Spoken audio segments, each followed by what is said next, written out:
တိုင်းအုပ်စုနဲ့10သိန်းအုပ်စုကိုတရုတ်လုံးပြောမှုပြောနည်းလေးတွေကိုဒီဗီဒီယိုကနေရှင်းပြပေးသွားမှာဖြစ်ပါတယ်။ဒီနေ့ဆုံးတော့1ကနေ10ကိုရထားရမယ်ပြီးသွားပြီဆိုရင်တောင်းကနန်းတောင်းဆိုတာကိုတရုတ်လိုပြောတာအောင်မှတ်ထားရမယ်ပေါ့နော်ဒါကတော့တောင်းဆိုတဲ့ကနန်းကိုတရုတ်မှာဆိုရင်1နဲ့သုံးပေးရပါတယ်ဒါဆိုရင်တသိန်းဆိုတာက1000နဲ့10ရွက်ကိုပေးလိုက်ရတာဒါဆိုတော့10တောင်းပေါ့ဒါဆိုရင်10ဆိုတာ10တောင်းဆိုတာ1ဒါဆိုရင်10万ဒါဆိုရင်အနောက်က10万ဆိုတာနှစ်ခုမှတ်လို့ရတယ်10တောင်းလို့လည်းမှတ်လို့ရတယ်သူ့ကိုတသိန်းအုပ်စုပေါ့နော်သိန်းအုပ်စုလို့လည်းမှတ်လို့ရတယ်ဒါဆိုရင်သိန်းအုပ်စုကို10万လို့ခေါ်ရဲဆိုရင်2သိန်းဆိုရင်နော်အရှိမနှစ်ကလေးကိုထည့်ပြီးတော့20万လို့သုံးပေးရပါမယ်သိန်း30 3သိန်းဆိုရင်30万4သိန်းဆိုရင်40万5သိန်းဆိုရင်50万6သိန်းဆိုရင်60万9သိန်း70万10သိန်း80万9သိန်း90万90万ဆိုတာ9သိန်းဆိုရင်10သိန်းဆိုတဲ့ဥစ္စာလာပါတော့မယ်10သိန်းဆိုရင်တော့သူ့ရဲ့ unit လေးကတော့အနောက်မှာပိုင်ဝက်နဲ့ဆုံးပြရပါမယ်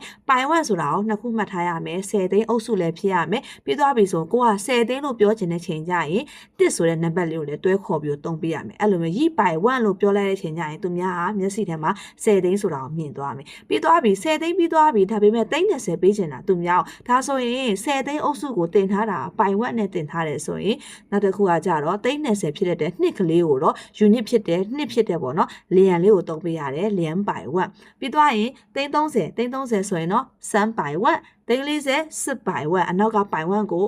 ပုံတည်ထားပြီးတော့အရှိရနံပါတ်နဲ့တွဲသုံးပေးရမယ်သိန်း50 5ပိုင်ဝက်သိန်း60 6ပိုင်ဝက်သိန်း90 7ပိုင်ဝက်သိန်း90 9ပိုင်ဝက်ဒါဆိုရင်သိန်း90ပြီးသွားရင်သိန်း100လာမှာပေါ့နော်သိန်း100ကိုကြတော့ဟိချန်ဝက်လို့ခေါ်ပါတယ်သူတို့ကရာပြီးရင်ထောင်ဆိုတဲ့ခဏလေးဖြစ်တဲ့ချန်ကိုသုံးပြီးတော့ချန်ဝက်ဆိုတာကသူကကြတော့ဒီ